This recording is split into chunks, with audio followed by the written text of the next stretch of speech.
So today's May 13, 2018 in Seattle, and this is just an open session.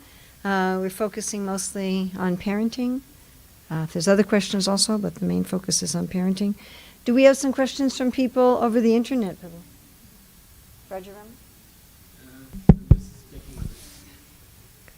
Anything from anybody here? Yes. So Hare Krishna, please speak on the mic. Yes, go ahead. So, Hare Krishna, Mataji. Mataji. Is it audible? Yeah, it's audible. Okay. Mataji, I have a 7.5-year-old son, and it becomes a challenge for me to push him for studies.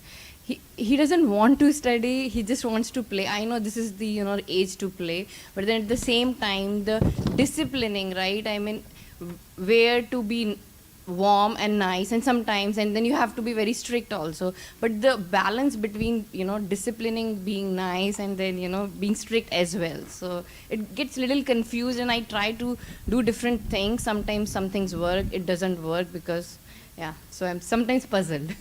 Okay, well, first of all children would rather play than study. That's just part of being a child.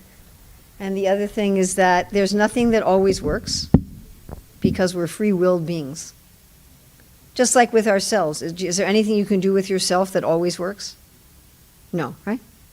So even if you're working with a machine, even my machines don't always work. Right? I can do this with my machine and it works every day, and then one day it doesn't work. Who knows? Why today it doesn't work? So even with machines, it's like that. And when you're dealing with living beings, it's even worse. What will work, what not work. So if you're looking for something that is always going to work, and if you think that you're going to get a child to absolutely be happy to put down their toys and study, that's not going to happen. So let's get the expectations that my 7-year-old child is going to prefer play to study, and there's no particular technique that will always work. So what you want to do is you want to have a toolbox full of many different tools, not just one. And when you try one, and one may work for some time, and then if it doesn't work, you have some backup. So one thing, of course, and you're talking a 7-year-old child. So frankly, I was a school teacher for many years, 27 years. I did not give any homework to children under the age of 9. At all. Like, no homework under the age of 9. And I didn't start requiring completion of a certain amount of work at school until age 7. So part of the problem may be a school that is requiring too much of too young of children. There's many parts of the world, in fact, the parts of the world that have the best education systems often don't even start formal schooling until age 7. Like in Finland and Sweden, they don't even require schooling until age 7. So Prabhupada consistently said that schooling should start at age 5. I mean, he talked about nursery schools for children under the age of 5, but formal schooling at 5. But there's a gradual, Prabhupada would talk about Chanakya Pandit, who said from age 5 to 10, you gradually increase the discipline. By discipline, I understand them to mean responsibility, not punishment. And that starting at age 10, you start to become very strict. So basically from that advice of Chanakya, and from just people who study child development and child psychology like Piaget, 7 is a little young to expect any kind of real discipline with study. And in my own just practical experience as a teacher, when you try to push disciplined study too young, the children learn to play in their mind, and they actually are being trained to be unfocused. If you try to force them externally to be focused, internally they become unfocused. So you're actually better off at having a little softer approach until the child's a little older. And I mean, some things to keep in mind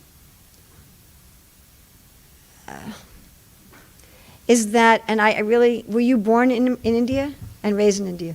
So this is a very different country and a very different culture. We don't have the same kind of competition for colleges and universities and jobs that you do in India. And there's a YouTube video called Indian Parents. And it starts off, the husband has a beard and a bathrobe. And that's how you can tell it's the one I'm talking about. You might want to watch that. You know, I had one parent of a child in our Gurukula.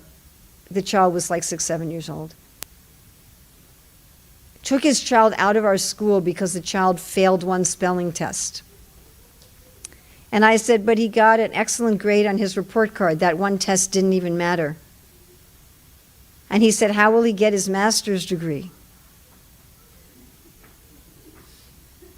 I said, no one is going to look at his report card from the 2nd grade. I said, colleges are probably only going to look at grades 11 and 12. I mean, like my granddaughter here is going to go into the running start at Bellevue College. And so it had a thing you had to have, she's homeschooled. They wanted her high school transcript from homeschooled. But then when I called them, they says, oh, we don't care. As long as she's enrolled in the associate degree program, we don't care what the transcript is. We just give an entrance exam and we go by that and we don't care.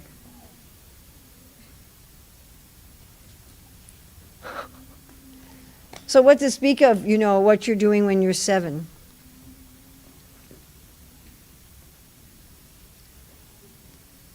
So you want to think, what am I doing this for? Why am I pushing so hard at age 7? What you really want in the modern day and age is you want the children to be very good at basic understanding and to know how to think and to know how to research and to love learning. At the present time, you can find out almost anything in 5 seconds on the internet. Am I correct? You know, when my parents went to school, you had to memorize books. You don't need to memorize books anymore. It's not necessary. So it's really, it's a different set of skills to be successful in the modern world. And the main thing you want is people who love learning and they know how to research, they know how to discriminate between what's a fact and what's an opinion. So it's much more important that he loves to learn than that he's super disciplined at age 7. And if your super disciplining kills the love for learning, then you've actually just shot yourself in the foot. So what kind of techniques, because you're asking me about techniques, but I'm starting with the mindset. So if the mindset is, okay, now I've got to switch to my mean mother mode. I'm going to have a balance between my fun mother mode and my mean mother mode. And how much do I get in the mean mother mode? That probably isn't the best perspective. So there's all sorts of systems of, there's all kinds of reward systems and acknowledgement systems that work with kids.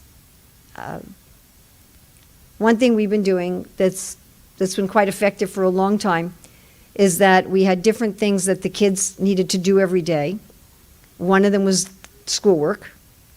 So we have schoolwork, we have household chores, we have, you know, being nice to other people, putting your clothes away, well, all kinds of things. And each of these has a different number of points. And then we have little strips of like foam that we got at a craft store. And each different color is for different things with different points. And the kids manage it themselves. When they finish their schoolwork, they take the schoolwork color thing and they put it in their little bag, their little thing. When they put their clothes away, they put that token in their bag. And the kids can give each other what we call love points. So if any time in the day, if someone's being really nice, you can stick a love token in there. And if someone's rude or insulting, then you can put a negative token in there. And then at the end of the day, we add up how many points they have, and we have some little dried fruit and some little something that they can have as a treat. But a lot of the reward is just the act of putting the token in their place and counting up the numbers. And I think the systems work for a while because the children themselves have a lot of agency. What'd you say, Nit? Nothing works. Well, I started out with that. Nothing works all the time. Nothing works all the time. Nothing works all the time. Nothing works all the time. Not even with machines, and certainly not with people. Just doesn't. You know, I always give this example with husband and wife. You know, the husband's favorite food is lasagna, so you make lasagna on Monday, and he's like, "Wow, you made lasagna!" So you make it on Tuesday, and he says, 2 days in a row. You know, so it's just what it is. What it is, you know, we're people, and we're not formulaic. Even as I say, machines don't always work the way you want them to work. I use a computer, and there's certain things the computer always gets right, usually. Some day you're like, well, I always do this and it works, and why isn't it working? I have to close the program, reopen it, restart the computer. You know? Anyway, that's a system we found that's been very effective. A similar system that my daughter used to do in the Gurukul was that the kids had little booklets that she would make. I'm sure you can buy some like this at a teacher's store. And each page was for a different activity. Again, so there was one page for getting your homework done. There was one page for, you know, chanting the verses nicely, whatever you want to do. And each page had little squares, like little table. Like, you know, sometimes at a car wash, like if you get 10 car washes, then you get the 11th one free, and they stamp them. You've seen those sort of things? So it was like that. So each page had whatever it was, 10 little squares, and every day that they got it done, she'd put a stamp wherever they wanted. She put it, you know, in different, oh, I know what it was. I'm getting it wrong. What it was each page was a different reward. That's what it was. Each page was a different reward. So one page was like getting a maha plate. One page was having extra playtime. That's what it was different rewards. And then when they got their schoolwork done, they'd get a stamp for each subject, but they could get it on each page that they wanted. So, okay, where do you want your stamp? I want my stamp on the free maha page. I want my stamp on the extra playtime page, whatever. And then once they filled up a page, then they got that reward. So again, that worked very well because it was, again, something that the kids had a lot of control over. They felt that they had a lot of autonomy. Then there are just ways of dealing with people that are more likely than not to be effective. Again, don't look for a formula that will work like your kid's a car that you turn the key and they turn on. But there's a system called nonviolent communication, which is a really respectful way to deal with other people in general. A similar system is there in a book called Parent Effectiveness Training, PET. Another really excellent book is How to Talk So Kids Can Listen and How to Listen So Kids Can Talk. Those are three I know of that are just excellent. Another one is by Karen Pryor, Pryor, called Don't Shoot the Dog. I give a seminar based on her book, which is 8 ways of changing, she lists 8 ways of changing bad behavior and how you can do it. So those are some sources I can recommend to you just for general dealings with your child that create a general mood of respect in the family. And if you use any of those systems, they're all a little different, but they all have a basic premise of dealing with each other with respect. And when you deal with your kid with respect, your kid is a lot more likely to deal with you with respect, basically. And you're modeling for them how to deal respectfully. So in all of those, there's some degree of negotiation. The sort of things that human beings respond very poorly to are commands. We're all like that. We all respond very poorly to commands. You know, if you want to get people to respond well to commands, you have to put them through some very intensive psychological distress, which is what's done, say, in boot camp in the military. So in order to train people in the military to respond well to commands, they don't let them get enough sleep. They scream at them all the time. You know, they do all sorts of things which in ordinary life would be considered, frankly, abusive and criminal. But that way, the people's psychology gets adjusted so that they will tend to obey commands. But mostly, most human beings, under most circumstances, are not favorably disposed to commands.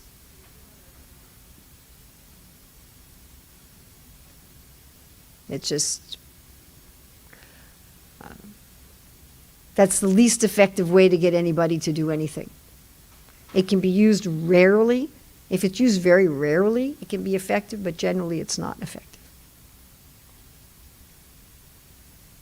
So that's a long answer, but hopefully that was all right. Yes? Hare Krishna, thank you very much for such a wonderful enlightenment. I have two questions. My daughter is studying, she's 13. Okay. She's studying in India, Mayapur. We just moved last year. Oh, As Miss. you're not in Mayapur, you're here in Seattle. I got a good fortune to take Okay. some of your association now. So I wanted to understand that how can we serve with a clear understanding, clarity that our guidance and help can be just comes from the responsibility and love rather than our own ego and frustration. Are you talking about in general? This is the struggle, like we take for granted whatever we do, we are doing out of love and responsibility. But like how How do we know that? do we know that? Yeah. Okay, well, it's rather foolish to take for granted that everything I'm doing is out of love and responsibility, because when I look at other people, it's very easy to see that that's not true for them, right? Yes. When I look at others, I'm like, they're not doing that out of love and responsibility, are they? They're doing that out of ego. So if I can see that in other people, and the more you chant Hare Krishna, the more clearly you can see that in other people, then probably other people can see that in you. Yes. So how do we know? Does anyone have a Bhagavad Gita handy?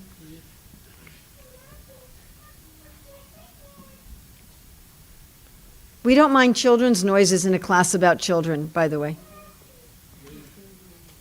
We don't mind children's noises at all, but in a class about parenting, if we minded children's noises, that would be rather inconsistent. Okay, so you have Bhagavad Gita 9.2. Is Rajavidya Rajaguyam Pavitram Paramambhavam? No, Rajavidya Rajaguyam Pavitram Idam Uttamam Pratyaksha Dharmam Susukam Kartamavyam. So this is a very nice verse as a benchmark. So Rajavidya, Rajaguyam. When we're acting out of love and responsibility, we get insight into very secret esoteric truth. We get what we call in ISKCON a realization, which the Christian world calls an epiphany. One of those, where you just see things. A eureka moment. So this Rajavidya Rajaguyam, it's very secret knowledge, and it's the king of knowledge. You'll understand things as they are. Krishna says this later on about the mode of goodness, where he says that those in the mode of goodness know what is to be done, what is not to be done, what is binding, what is liberating, what is to be feared, what is not to be feared. So one sign that you're acting with the right motives is you'll see things properly. You'll understand the essence of things. You'll understand the secret knowledge underneath everything else. Pavitram, it's very purifying. So if you're acting properly, you will feel purified. You'll feel not very interested in materialistic things. You won't have to be repressing. It won't be an aversion and a repressing. It won't be, not like that. But it's just not appealing. So idam uttamam, above, uttamam literally means above ignorance. And you'll see that you're above ignorance. You're not lazy, you're not dirty. I was talking to some people today about some mess. And they said, oh, we're too lazy. We're too lazy to be clean. So that's a sign of the mode of ignorance. All right, then you have pratyaksha dharmam. So pratyaksha is you have direct realization. It's not theoretical. When we're acting out of love and responsibility, our realizations are direct and experiential, not just theory. Not just we're reading something and we say, oh yeah, intellectually I understand that. But we see things very clearly. Dharmyam. Dharmya means, again, the essence of something, the reality, what's authentic. So the first time I ever had a tree-ripened, locally grown peach was when I was, I think, maybe 20, 21 years old. And when I was eating this peach, I realized that until that time, I'd never really eaten a peach. Just buying things from the shop that were transported for a long way. The flavor was different. And when I had this tree-ripened, locally grown peach, I thought, this is the real thing. It's like the difference between if you get some like mango-flavored drink and you actually eat a mango. So what you will experience in your service will be this taste of authenticity. Susukam, you'll be very joyful. When we're acting out of ego, we are not joyful. We may have a kind of energy, there's a kind of energy in the mode of ignorance, but it won't be expansive joy. So, and this joy, it says later on in the Bhagavad Gita, is experienced at every moment. It's not like just some temporary thing in the mind, but it's like this expansive joy. So these are the avyayam, it's everlasting. It says it's not like the momentary happiness that comes and goes. So, of course, this is not on-off. We tend to be sometimes acting out of love and responsibility and sometimes out of ego. But more and more and more, as we act out of real love and responsibility, we will experience this. We'll understand secret knowledge. We'll just know things. We'll just understand things. We'll become purified. We won't exhibit behavior in the mode of ignorance. We'll get direct realization of spiritual life. We'll have an experience of authenticity in our life, and we'll be full of joy. So if those aren't our subjective internal experiences, then we're acting out of ego. That's a subjective test for ourselves as to what my motives are. We talk a little bit in Raghunath Das Goswami's book, Srimana Shiksha, which I taught the last time I was here. And he has this metaphor of bathing in donkey urine. So bathing in donkey urine is where you think you're taking a bath because of some kind of liquid going on you, so you think I'm getting a bath. But after your bath in donkey urine, you smell very bad. And not only do you smell very bad, but the donkey urine is acidic, and so it's burning. So this is a metaphor for doing devotional service or other things with the wrong motive. And if you're apparently doing devotional service or you're apparently doing your duties, whatever it is in the world, but you have this deep burning dissatisfaction, there's something wrong with the motives. Now, in order to be able to tell, you have to be a little sensitive in the first place. You know, if I gave this example to just some ordinary meat-eating, beer-drinking person, they're not astute enough and to even notice whether their internal mental state is one of burning or one of joy and satisfaction. They can't even ascertain something like that.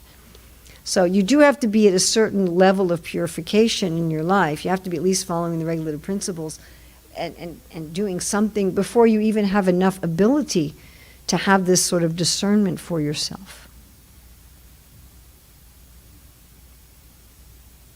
Is that okay?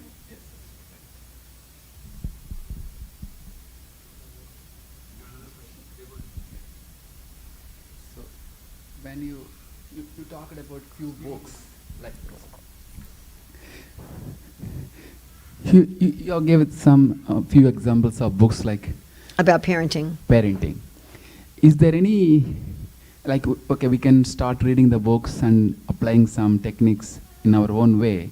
Is there any help we can get, professional help within ISKCON and outside ISKCON, where you suggest? There is the Grihastha Vision team actually also has a book on parenting. I just remember that the Grihastha Vision team has put out a book on parenting, and there's another book on parenting put out by the Congregational Ministry. I just realized we have 2 books done by devotees on parenting. And I'm not sure if the Grihastha Vision team actually has a seminar on parenting. I know they have 2 seminars on married life, but you could check on VaishnavFamilyResources.org, I think. You can check there and see if they have any courses on parenting. But some of these books are also connected with courses. So the How to Talk So Kids Can Listen, How to Listen So Kids Can Talk, they do have courses. And I'm pretty sure Parent Effectiveness Training has courses, and Nonviolent Communication definitely has courses. There's also, Bir Krishna Maharaj did a book about compassion. Do you remember the name of that book? Vaishnav Compassion, maybe, or Vaishnav Empathy, or I don't know. It's a Vaishnav Empathy. It's got a picture of Aditi Radharani on the cover. It's on Amazon. So that's a book based on nonviolent communication. And it's not on just for parenting per se, but dealings in general. And he also teaches courses. And then I've taught courses. I have a number of classes I've given on parenting, which you can find online. And I've given courses on discipline, which you can also find online. Will we able to check and balance with, like, how do you say, like, we go to the counselor and we just take the help from the counselor, like that, when even with, putting Lakshmi, but is there any way we can, okay, I have this question, I have this issue, like how we are asking you today, like, is there any online, like, any continuous help? You can ask with the Grihastha Vision team if they have something as far as devotees. I'm sure among the non-devotees there's stuff, I can't believe that there isn't, but I don't know something right off the top of my head. But you can ask with the Grihastha Vision team if they have some ongoing, something like that. Of course, you can always, on an individual level, find somebody who's trained and experienced, who's willing to guide you. Sometimes this, like, if you are in the wrong place, you're gone. I can find out I tried something like, but I'm not sure if once we go, at some point of time, we realize that, okay, I am completely in the wrong place. That's why I need your suggestion. But that's always the risk. Okay. I don't know how you can live life without that risk. If you figure it out, let me know. I don't know how to do it. Yes? I wanted to make a comment. I think you're supposed to have a microphone if there's one on. Is there one on the lady side? I want to make a comment that one of the greatest lessons in parenting is that there are some things that are beyond you. And knowing when your limit has been reached and being able to say, okay, I'm a diva, I am imperfect, and this is something I need to consult experts for. And sometimes Krishna will tell you that, and sometimes, Krishna's always telling you, but he's using an instrument. So be aware of those instruments, because if you don't listen, then it will keep happening more and more loud until you can't ignore it anymore. And then it may hurt. So be humble, and parenting, you must be humble. It is, I don't know if there's anything that can humble you more than being a parent.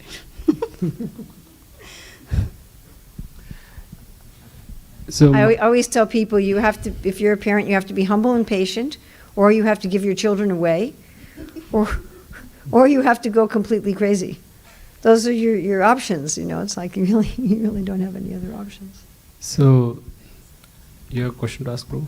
So, Mataji, I just want to let you know that I also got some anonymous questions so that we don't identify who asked that question. Okay, sure. So I have 2 anonymous questions and 1 question online. I'm just letting you know the queue of the questions, but we'll go around, give the priority for the devotees who is here in the temple. Why don't you just say one of them? So this is an anonymous question that came: how one can tackle sibling rivalry in children? Sibling rivalry in children. Well, Prabhupada said competition gives life. And Prabhupada actually encouraged a lot of sibling rivalry in ISKCON. It was something he strongly, deliberately, and consistently encouraged. Prabhupada encouraged the temples to compete for who could distribute the most books. And we were competing between the temples. We were competing between the temples and the traveling Sankirtan parties and the BBT party. And it was really a competition. We were having a very strong rivalry to please Srila Prabhupada. And in the spiritual world, and when Krishna comes to the material world, the devotees also have competitions to please him. So the cowherd boys are saying, I'm going to touch Krishna first. No, I'm going to touch Krishna first. No, I'm going to touch Krishna first. And, you know, Krishna gives Rukmini 1 parijata flower, and he gives Satyabhama a whole parijata tree. Just imagine that. A flower and a tree. And, you know, Rukmini didn't have any rivalry. And so Krishna was trying to induce her to have a feeling of rivalry. And so he's talking to her and he says, I don't know if you really should have married me. I don't have any possessions, and the kings of the world don't like me, and I've come to work out of cowardice. And he gives her all these reasons. He said, you know, your marriage is supposed to be between equals. You're a princess. Nobody even knows who I am. I grew up as a cowherd. And she still didn't get angry.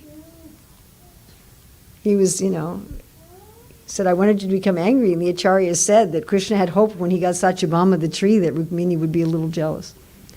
So, you know, even in the spiritual world, there's some competition. So the point is not to stop competition and rivalry, but the point is to have it be in a way that's favorable. So you don't want parents to be favoring one child over another, you know, or putting down one child and praising another child. And I had read this story once of this family where there were like 5, 6 kids. And at the father's funeral, one of the kids said, my dad always told me that I was his favorite, and he always told me not to tell anybody else. And each of the 6 kids said, my dad always told me that I was the favorite and not to tell anybody else. So, you know, you don't want to have a mood where the parent is contributing to it, and then you want to teach the children how to play cooperatively. So if you're going to look at how to encourage cooperative and healthy competition, then you're looking at, again, going back to discipline techniques. So then, again, I've listed those sources of ways you can deal with children so that they're much more likely to behave the way that you want them. But if you're trying to eliminate, my point in the beginning is if you're trying to eliminate rivalry, that doesn't seem to be a good or even a possible idea. But you do want to eliminate malicious or envious or cruel rivalry.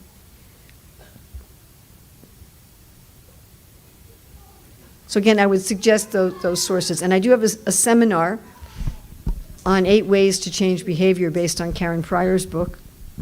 And that might be very helpful. Somebody else here in the room? Yeah. Yes. Hare Krishna, ma. Hi, Krishna. Actually, I have a question. Like, everyone is individual, and so sometimes, like, parents generally give same treatment to all the kids. But I have seen my practical life so many examples around that.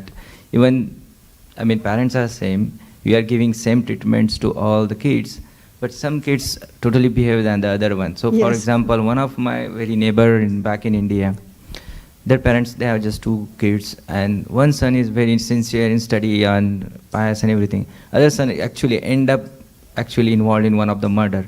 So, I mean, Ooh. very childhood, means hardly 15 years or 14 years, teenager. So I don't see any difference that they are not treating other kid than other, almost same treatment, right? But how come somebody behaves totally different? And just that's one thing. But second thing also, so what I've started believing that, okay, it comes naturally, it's inborn qualities, each kid has its inborn qualities, some are passed. So sometimes in devotional community, for my example, my family also, I have 2 daughters, but one is a little bit sincere, other is like, so how, so sometimes I think that how much we should like force them to do, okay, go temple, go do this, do that. I mean, if it's not coming from her, from inside, to what extent we should force her? Because it gives us frustration, because rather than, okay, why she's not doing, then we need to stop somewhere, right? Or should we just keep doing that? Or we should stop somewhere and let Krishna handle? This is a complex question, because you started off with what's the relationship between nature and nurture? And the answer is, I don't know any human being who knows the answer to that question. This is a question that, medical professionals and psychologists and sociologists have been debating for as long as there's been human beings. What's the relationship between nature and nurture? Now, if it was only nature, then I don't see that Krishna would have arranged for human beings to have this long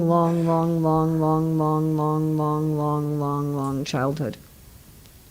We have the longest childhood, according to Shastra, of any species in the universe. Animals don't have more than, the max is probably about 2 years. And among the demigods, it says that, they have a very short pregnancy and the children grow up right away. They don't have a big childhood among the demigods. So what is the function of childhood? What is the purpose for this extremely long childhood among the human beings? It takes at least 12, 13 years before, somebody reaches puberty, and even then they're not fully grown. The human is not fully grown till at least 16, often 20, physiologically, yeah? And they say psychologically, mentally, you're not fully mature probably till you're about 24 or 25. Isn't it? So what's the purpose of that? If there was only nature, why would Krishna have arranged that? That's the first question to ask yourself. There must be a very large role of nurture. There's got to be.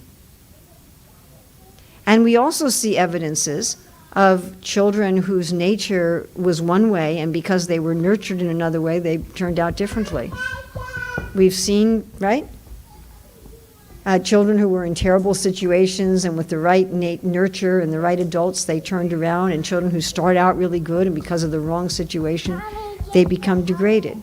We see that all the time. So there's a big role of nurture. But what is it exactly? Who knows?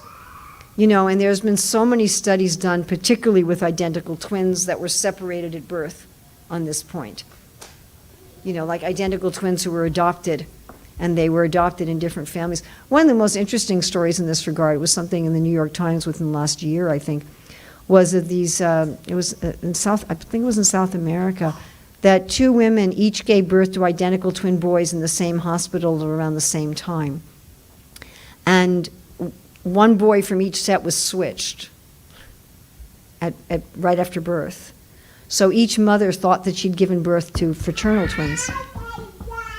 And one set of these boys was raised in the city by a very wealthy family, very sophisticated, very well educated. The other set was raised in the country by farmers, not very well educated, and so forth. And when they were teenagers, someone who knew both of them said, there's this guy that looks just like you.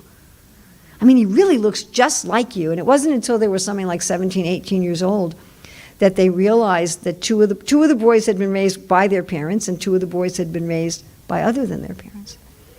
And what they found was that the actual identical twins had certain qualities that were the same as their identical twin, but they also had certain qualities from the family that raised them. They had both. They had both qualities by nature and qualities by nurture. And again, trying to tease out exactly what comes from what. I mean, there's some fascinating stories of identical twins raised separately where they ended up having the same name, marrying somebody of the same name at the same time, having the same number of children, the same genders, giving their children the same name, having pets of the same breed that they gave the same name, having the same occupation. One of these instances was of identical twins raised separately who didn't know they had identical twins, who met because their trucks got into an accident on the highway with each other. And then they discovered that they had these parallel lives. And many times they'll have like the same little idiosyncrasies. So there is a lot to be said for nature.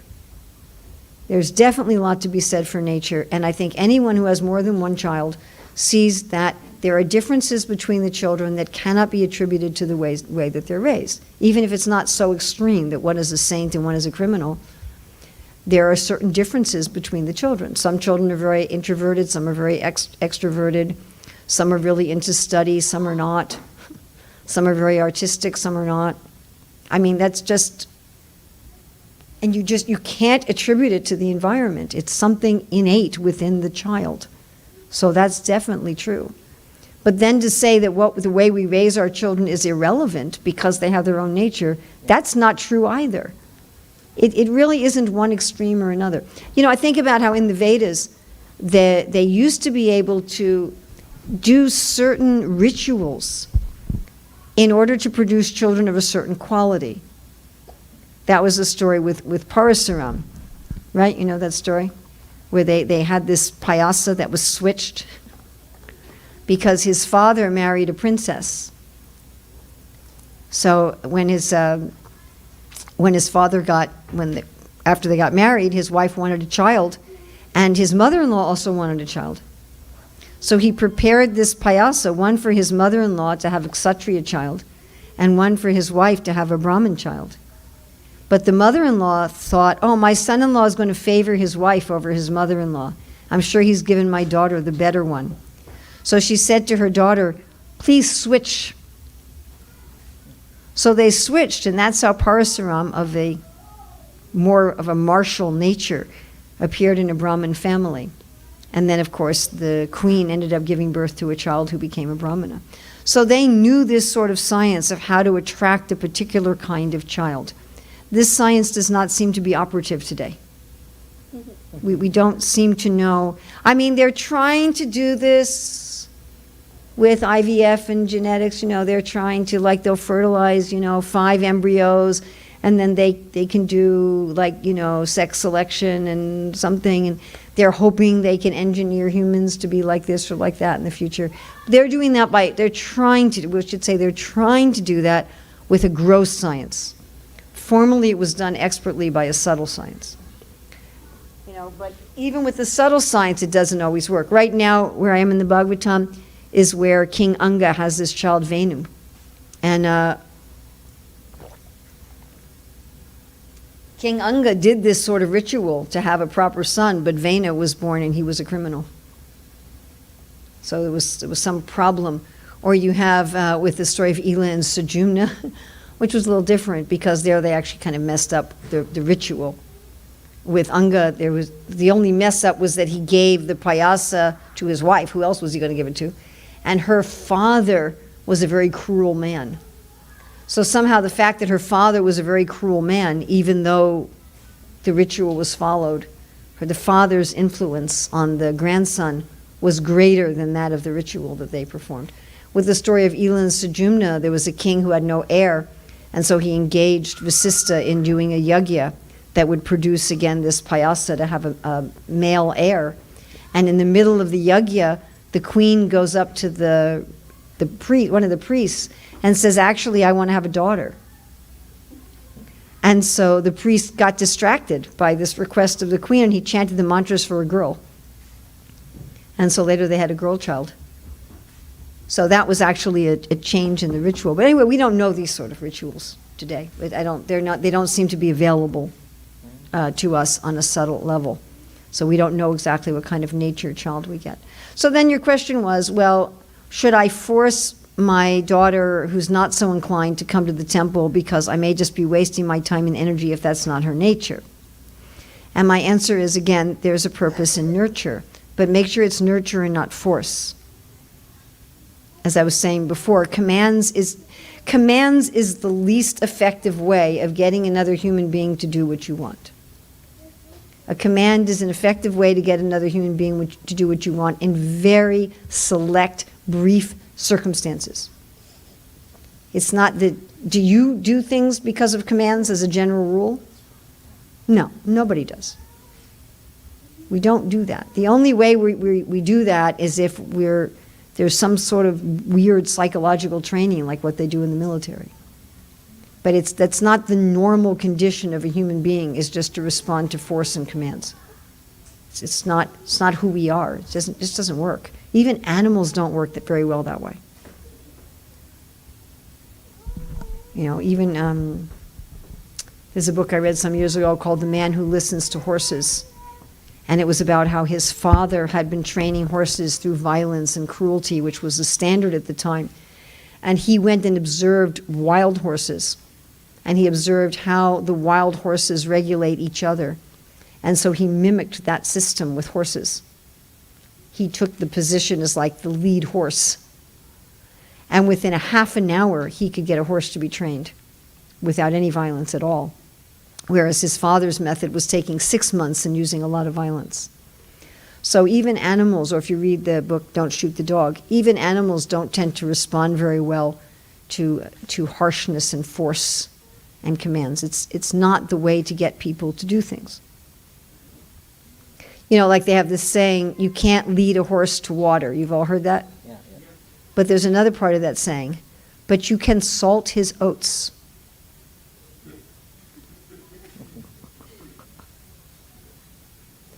So don't drag your horse to water, put salt in the oats.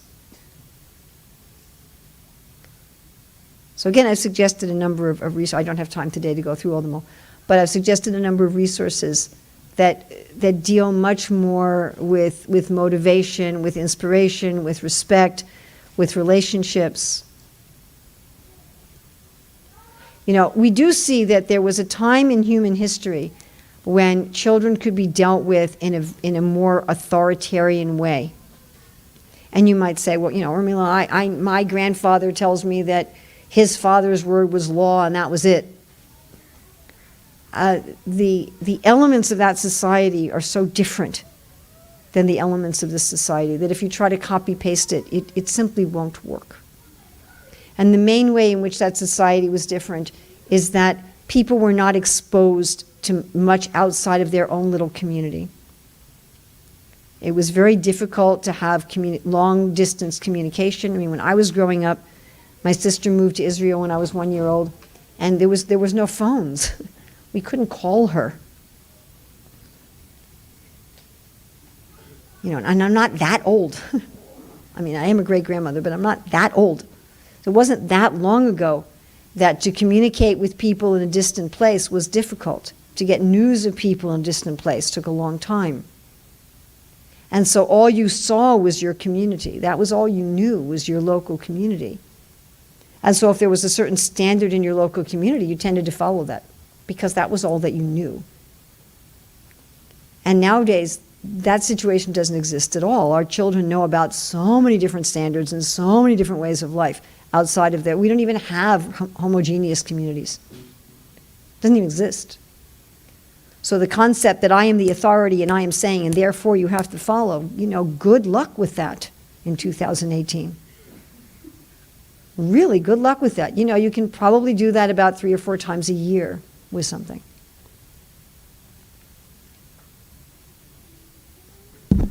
So, you know, if you want your daughter to come to the temple, there should be some inducement to come. There should be some reason to come. There should be something exciting to come. There should be something.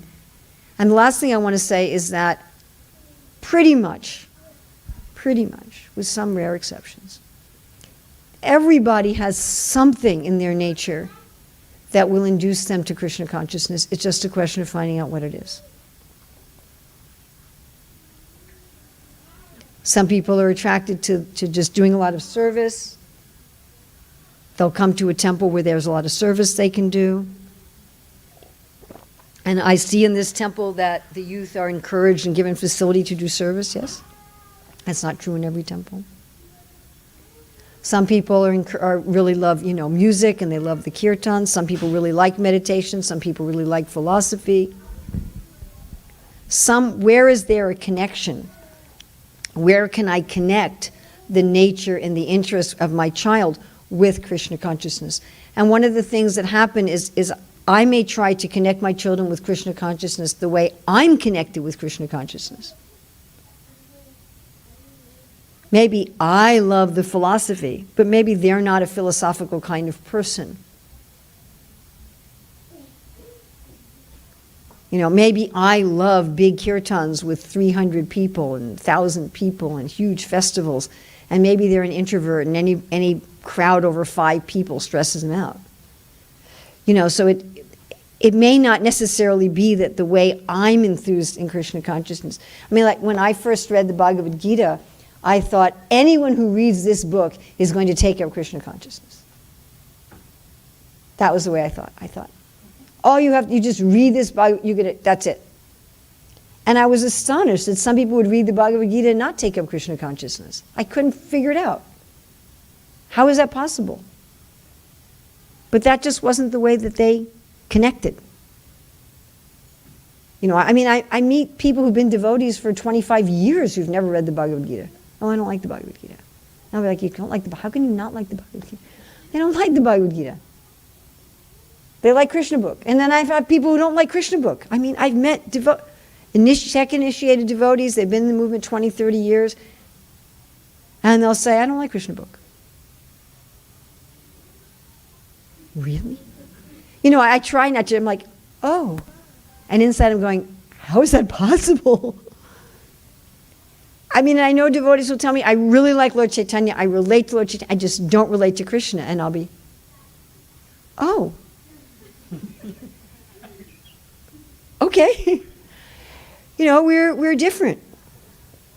We're different. And there's different aspects in our conditioned state and in our liberated state. We're different. Even in our liberated state. Bhaktisiddhanta says some liberated souls in the spiritual world are only in Lord Chaitanya's pastimes, some are only in Krishna's pastimes, and some are expanded in both. Who knows? So it's more to find what is there in Mahaprabhu's movement that will resonate with my daughter. It's more that. And where can I find some connection? But in general, if you force people, you'll actually push them the other way, whether they're children or adults. Or force is like, your kid's running in front of a moving car. You just grab them and pull them out of the street. You don't worry about how they feel about it.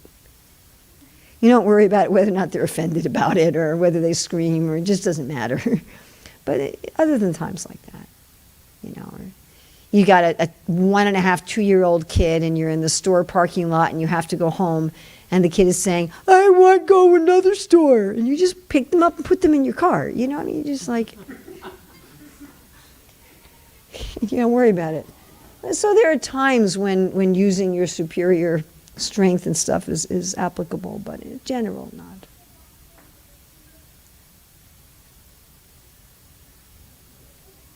Anybody else?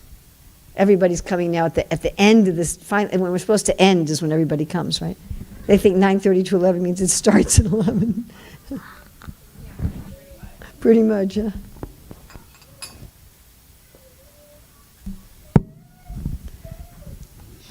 How do we promote love for sibling within kids, Mataji? Sometimes kids are so nice and well behaved to others, very well, but at the same time very rude to their own siblings. Is it natural for the child to behave like that? Or what should a parent expect out of the kids? Okay, well, we just actually talked about that a few minutes ago when you weren't here. So we talked about having sibling rivalry, having a caring competition and not envious, malicious competition. I think most of us behave more badly with the people we live with than with other people.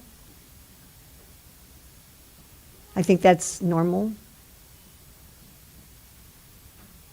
I don't want to put you on the spot, but is anyone here behave better with their own family than they do with strangers? I don't think so. We're all more casual with our own family. because we know they're going to love us anyway, and so we kind of relax a little bit. So I think that's normal for everybody. It's even normal for this beautiful blackish boy here on the altar. So he's very rascally and naughty in Goloka Vrindavan, but we don't hear about that in Vaikuntha. In Vaikuntha, he's the king of kings, or even in Ayodhya, right? So Lord Ramchandra, he's the epitome of dharma in an ordinary sense. Krishna is not the epitome of dharma from our mundane perspective, is he? Is he? Not at all. And why? Because he's in his most intimate home with his most intimate devotees. So Krishna's with devotees who don't even remember that he's God. They know, but it doesn't really interest them. And look at the last verse of the Shikshastaka. You know, you may be a lambataha, but still I love you. That's not the mood of, Lakshmi and Sita. That kind of mood. So that's there. And as far as how to teach your children, again, we should have another seminar about discipline, but not on this visit. So, you can get from somebody else. I recommended a list of different resources that you can get to help train your children in proper behavior, and don't expect it's going to work all the time. If you expect, I'm going to have a child that will be perfectly, properly behaved all the time, that's not a reasonable expectation for another human being. It's not even a reasonable expectation from your computer, what to speak of from another human being. But there are systems, I mentioned a few of them, which I say you can get from someone else, whereby you can definitely get your children to a point where they'll be much more likely to behave properly. One thing I did mention was we had this system of rewards which works pretty well most of the time. And part of it was that the kids could give each other what we called love points as part of the reward system. So if somebody else treated you nicely, they did something nice for you, you could give that other family member a love point. And then we also gave negative points for rudeness and fighting. And I found that once we put that in place within a week or two, that the level of which people were nice to each other in the house definitely went up.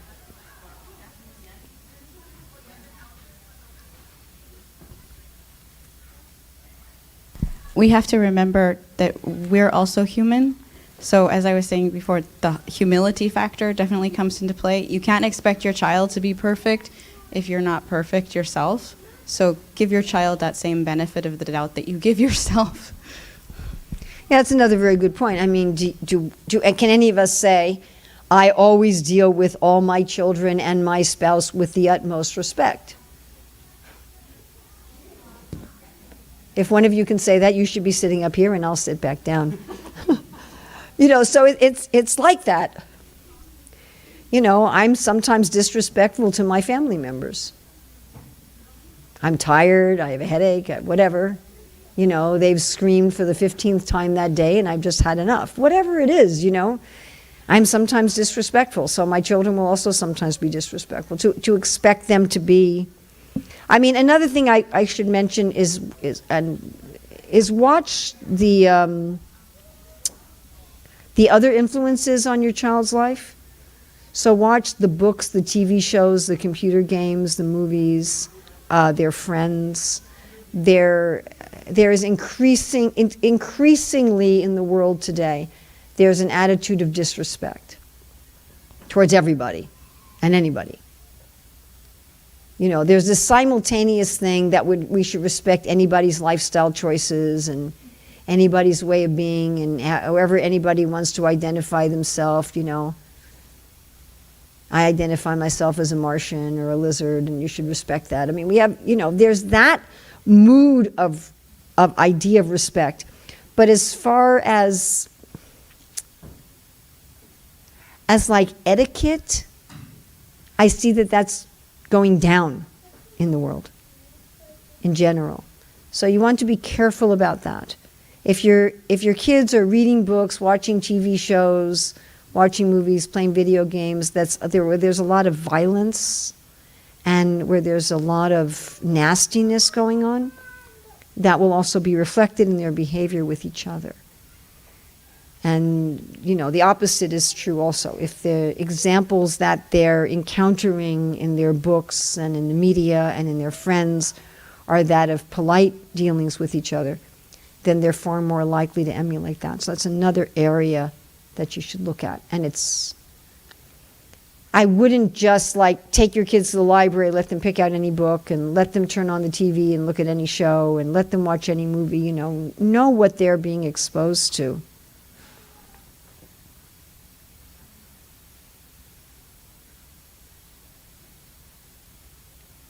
I don't remember how many years ago it was. Well, it was a long time ago. I think it was in the 90s, where there was some movie about gang violence. And I remember my father telling me that people watching the movie would get so wrapped up that there were 2 shootings in the theaters during the movie. So that's an extreme example, but that we are affected by what we're exposed to. Was there another anonymous question we had here? Yeah, I do have. How to handle teenage girl when they suddenly start changing? Well, you have to remember that the teenagers are just as bewildered by their changes as you are. If we can remember when we went through those changes and how you basically, all of a sudden you see the world very differently. Your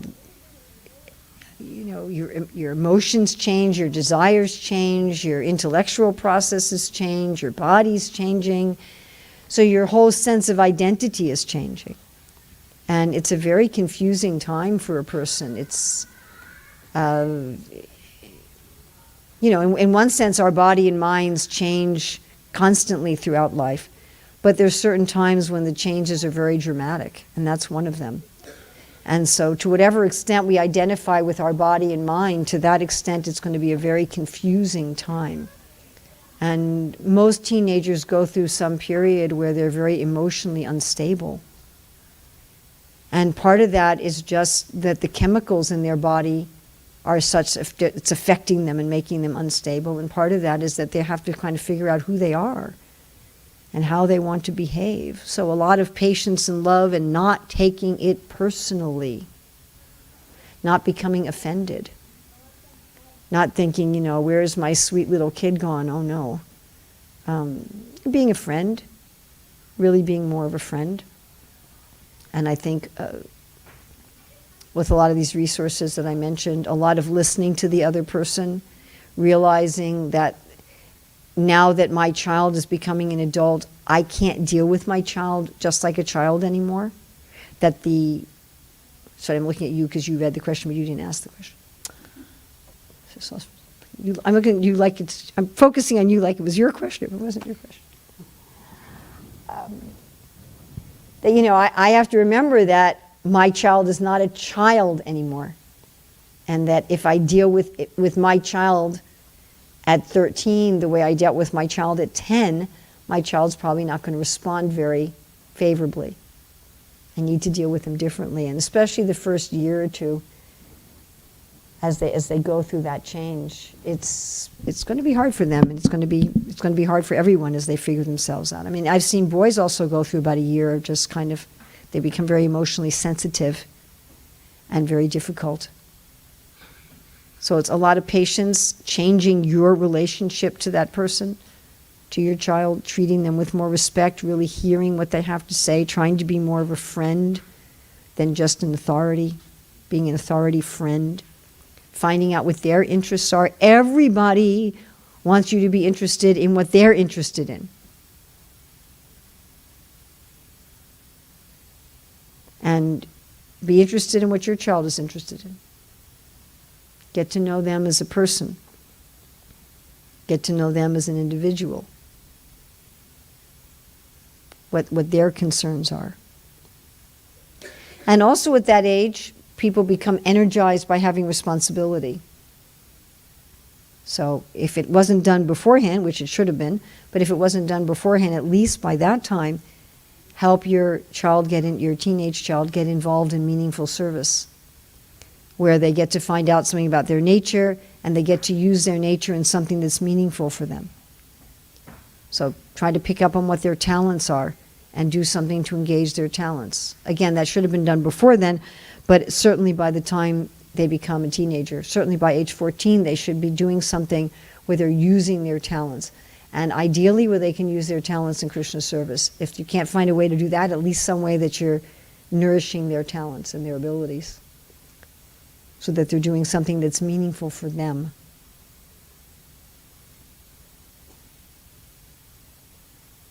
Yes?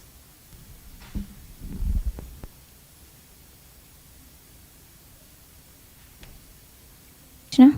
Hare Krishna. Yeah. Mataji, is there something called balance? Yeah.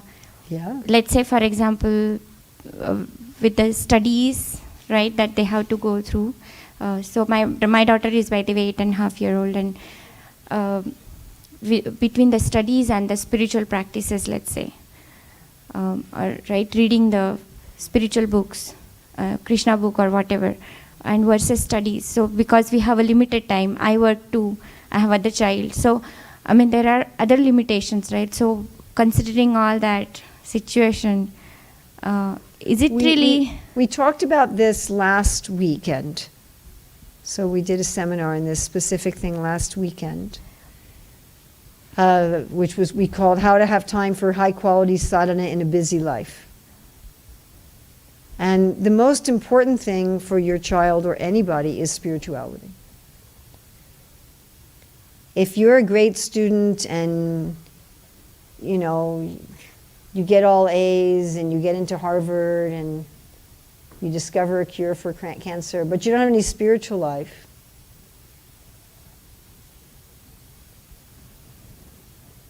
I mean, it's nice that you have a child who discovered a cure for cancer. It's not that that doesn't mean anything, but it's not really a successful life in the ultimate issue. So you definitely want to prioritize the spirituality. And many parents don't. For many parents, spirituality is something stuck in here and there where they have time. And then you're saying to the child, spirituality is just some add-on. It's just like a dessert, which you can have a meal without a dessert. If you have it, it's nice. So spiritual practices should be the core. Yes, and I definitely want to do the same. But then it's very challenging to, you know, keep up with the other competitive world versus the spirituality. You don't have to keep up with the whole competitive world. You're in America.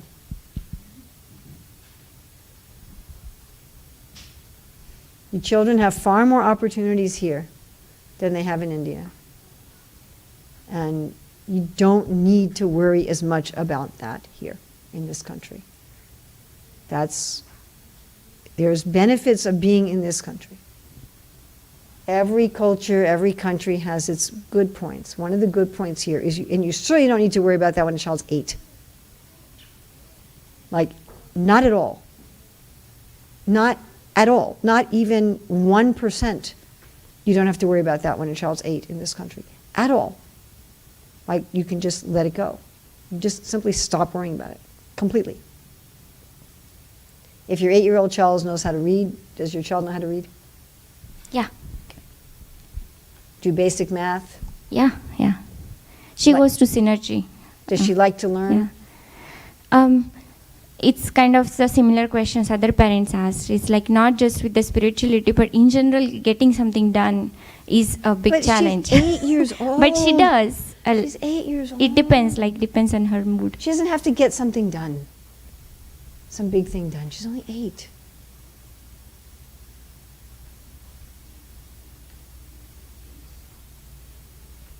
You know, you can let children have a childhood. It's all right. Children are allowed to have a childhood. They really are. It's just, you don't have to push that hard. You're in America. You really are. You're in America. You don't have to do that. Just yesterday, my oldest grandson graduated from college, got his bachelor's degree in computer science. He went to Gurukul the first, how many years did he go to Gurukul? 3 years he was in Gurukul, and then he was homeschooled. And Nitya has a very relaxed homeschool program. He was accepted in university when he was 16.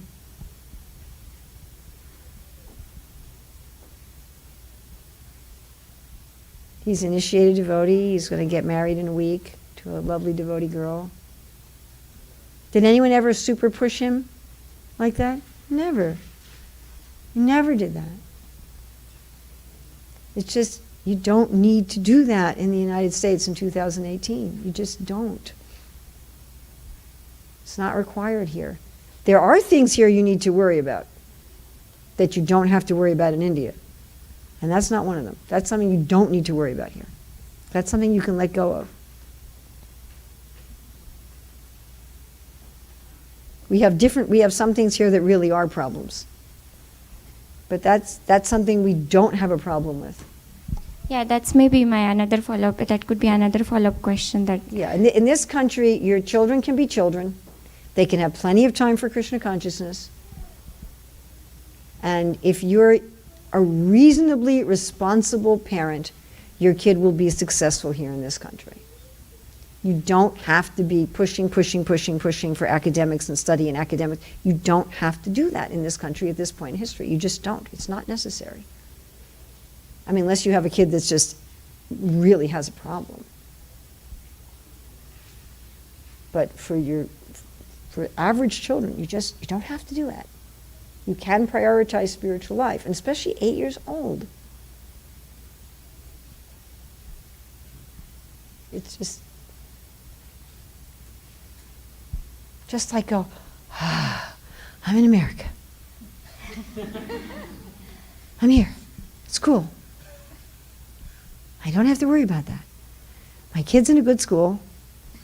I'm in a country with gazillion educational and career opportunities. A gazillion.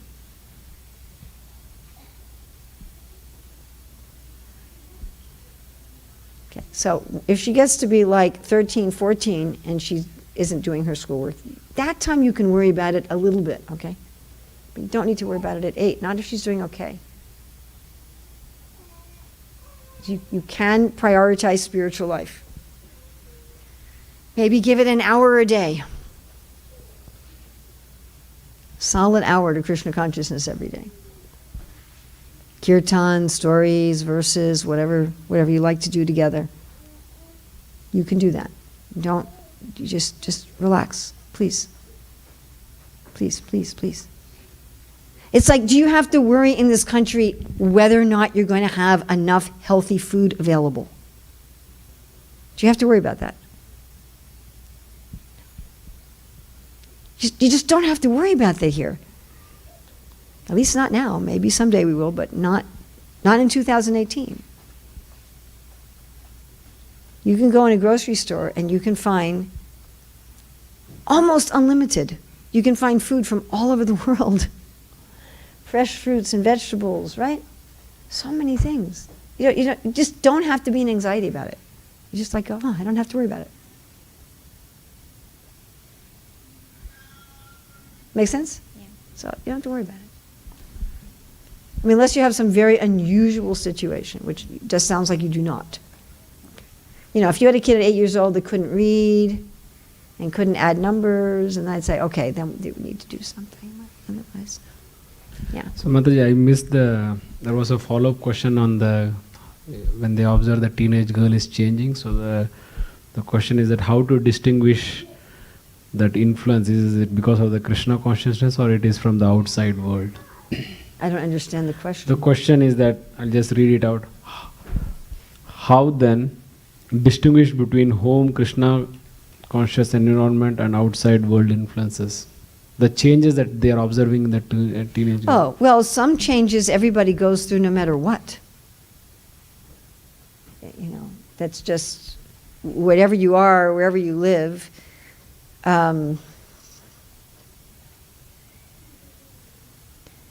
Becoming a teenager means you're reassessing your identity, you're reassessing your relationship with everybody because your identity's changed.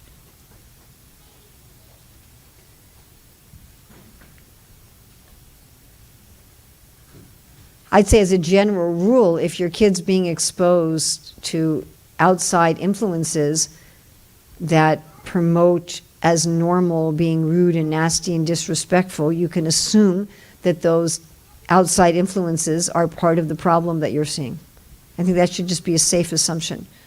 So, I remember once talking to a teenage kid that started becoming particularly nasty, and I said to this kid, "Are you watching some show on television where people are being particularly nasty to each other?" And she said, "Yes." And I said, "You might want to stop watching that show."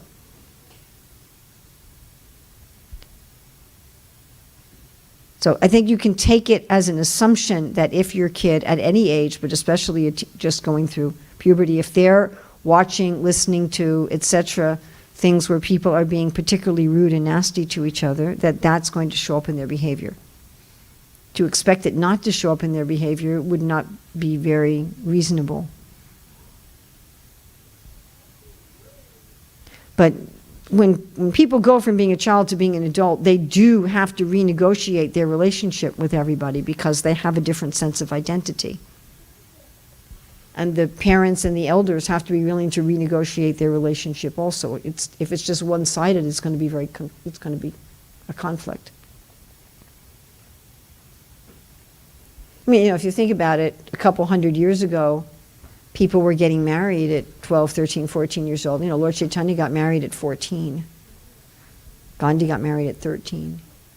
People were going into a career very young. You didn't have this long period of adolescence where people were not their own adults yet. Did you have one other question you said?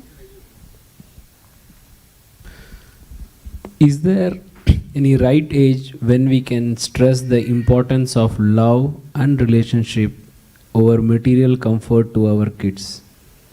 Or when they're in the womb sounds like a good idea.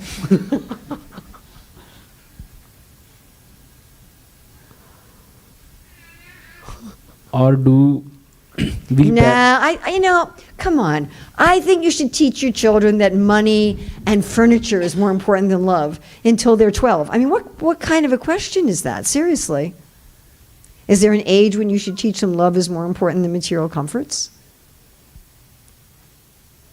Has anyone ever been happy with material comforts without love? At any age? Is there like some age at which, I don't really understand the question. For everybody, children, anybody, isn't love more important than material comforts? I know some really poor people who are happy because they have love. Don't you all know people who are poor and happy because they have love? I do. I know people who are really poor. I mean, like really, really, really poor, and they're happy because they have love. And I know people who are extremely rich who are unhappy because they don't have love. So, now, it'd be nice to have love and material comforts. Does anyone in this room have to choose between them? Anybody here has to make a choice between material comforts and love? No. So, Again, in this country at the present time, most people have more material comforts than almost anybody else on the planet. Even if you're lower middle class in America in 2018, you're probably are wealthier than 99% of the people in the world, even in Western Europe. That's just a statistical fact. So most of us are able to give our children far more than basic material comforts from day one.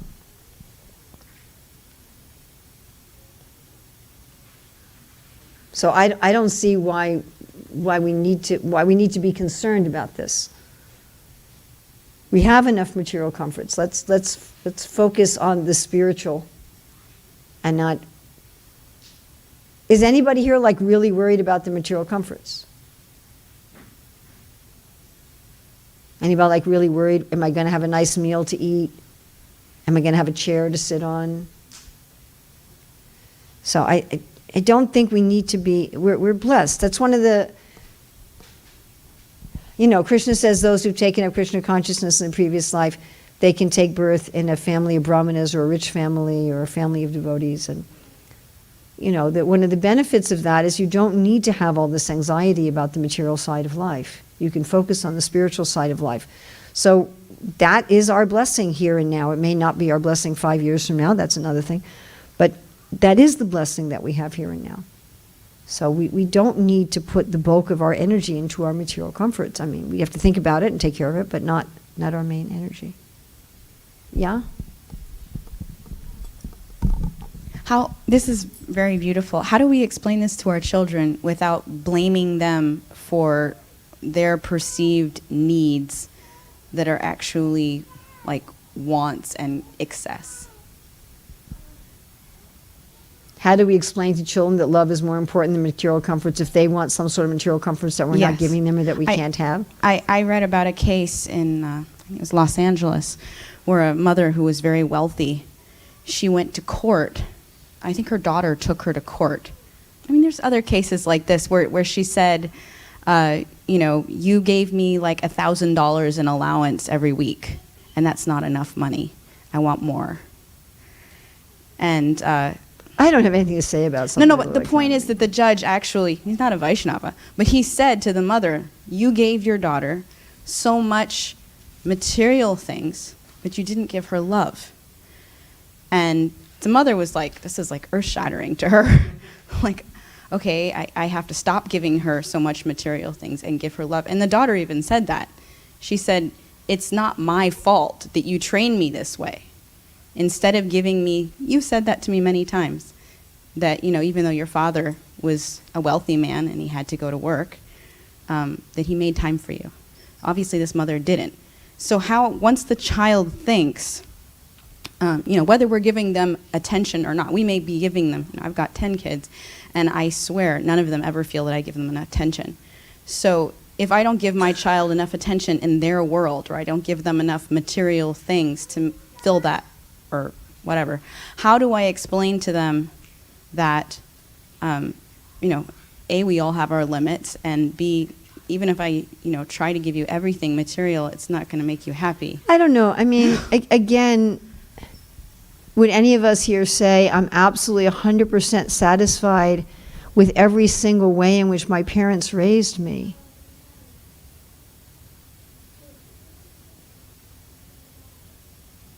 So I think aiming for that, you know, aiming that my children are going to understand and accept and be happy with all my choices about how much attention I gave them when and how many things I gave them when is not a reasonable expectation on our part as parents. We're really not trying to please our kids. We're trying to please Krishna.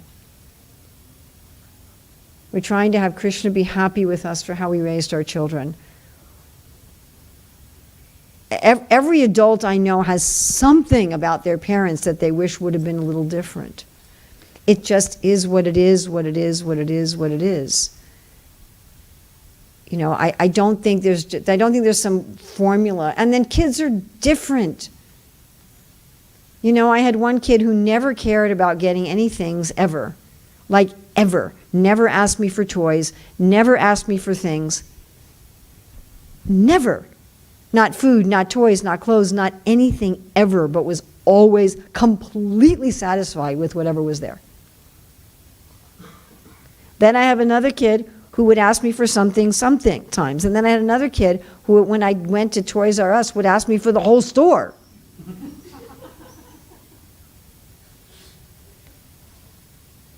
You know, so different people are also different. And, you know, if a kid feels that you didn't have enough furniture when growing up, you know, they can buy more furniture when they're 25. It's like, you know, I wanted the whole Lego store. Well, now you can buy it for your kids, the whole Lego store. You know, I was just going to give you a box of Legos. I don't see that you're going to have a situation where all your kids, and like I say, the same decision you can make, like he was mentioning this other devotee who's gone now. You know, you can raise all your kids the same way, and some of them will turn out one way, and some of them will turn out another way. One kid may say, hey, you spent too much time on academics. Another kid's going to say you didn't spend enough, and you spent exactly the same amount of time with each of them. I don't think you're going to be able to convince them. So we would like everyone to appreciate us, and we would like everyone to appreciate how we provided for them and how we cared for them. They may not. They may appreciate some things, they may not appreciate other things, but Krishna will always appreciate. So, each of us needs to do our best that we can in the moment. We can't do more than the best we can do in that moment. That's by definition, we can't do more than the best we can do in that moment. To give our children our attention, to give them love, to have a relationship with them, to take care of their comforts, to take care of their academics, to take care of their spiritual life. It's dependent on, how much money do I have, how much time do I have, how much energy do I have, how many kids do I have, where do I live, does my spouse help me, how much does my spouse help me, do my in-laws help me, do I even like my in-laws? It depends on so many things. And your kids are going to grow up being very happy about some parts of their upbringing, somewhat happy with other parts of their upbringing. Other parts of their upbringing, they're going to go, I wish they really hadn't done that. And there may even be some parts of their upbringing that they really don't like. But, child A may really not like something that child B thought was the best thing you could have done. And I see that all the time, that one kid will say, wow, I loved that you did that. I'm so happy you did that. It was the best thing you did for me. And I'm doing that now with my kids. And your other kid will say about the exact same thing. That was the worst thing that you did. I wish you hadn't done that. There's no way I'm doing that with my kids. I hated it. And then you're just kind of like, okay, what are you supposed to? I had this as a teacher. I'll end with this. So as a Gurukul teacher, this is the kind of story that when I tell it, I figure no one's going to believe me. That you're all going to say, oh, she's making this up, or she's I swear that I am not making this up at all, or exaggerating it at all. So on one day, the same day, in the afternoon, so this one mother comes and she says, we were running a K through 12 school. This was about high school students. She said, I'm sending my daughter to your school because of your devotional aspect. So we had boys and girls, K through 12, but this was both parents of girls, and these were both parents of girls in 10th or 11th grade. She said, I'm sending my daughter to your school because of the devotional aspect. I actually don't care about the academics. She said, so I don't want her to have any homework, because I want her to have plenty of time to do service at the temple, and the fact that she has homework is making it so she can't do any service at the temple. And I said, well, there's no way I can give your daughter a high school diploma just based on in-class work.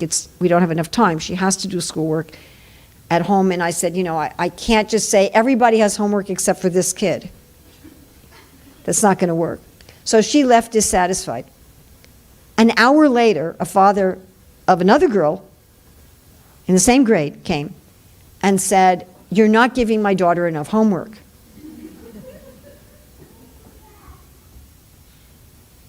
I said, well, how do you judge that? He said, well, she's able to go to bed at 10 o'clock at night.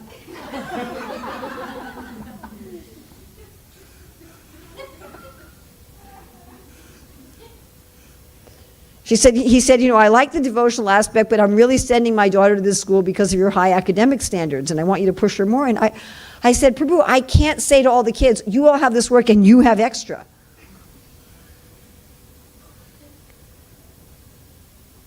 Hey, Krishna. What's really, really funny about that is that over the years, I would sometimes have parents say to me, you should run the school the way the parents want. And I'd always look at them and I'd say, which parent?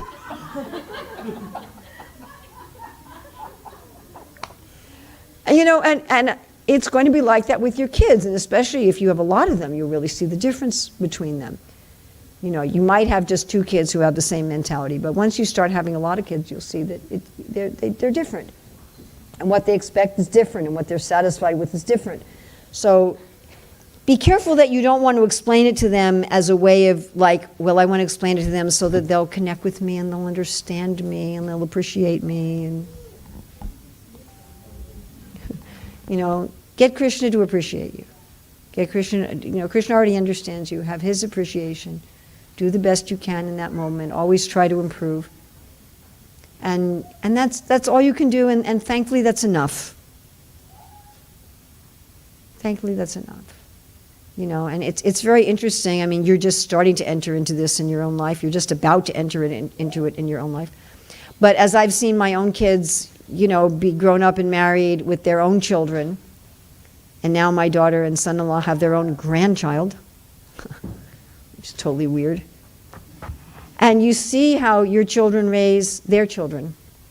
And you see that there's some of the things that you did as a parent that they're copying, you know, like a copy-paste. And they're just copying it totally. And then there's other things that they're copying it partially, and there's other things that they're doing the diametric opposite. And so even if they don't say anything to you, just by observing that, you can go, oh, they really liked that thing, and they really didn't like that thing.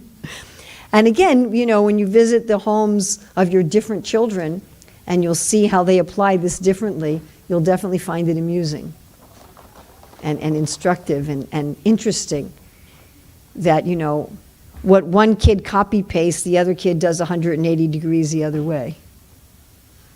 And you see this, you know, very, very interesting how your children pick up different things from their own childhood with you, and how they then translate that to their children. And you know, be happy if each of your children is very, very happy with a good portion of the things that you did. That's enough. And if they appreciate your good motives and your desire for them, even for the things that they didn't like. Is that all right? So thank you very much. Srila Prabhupada ki jai.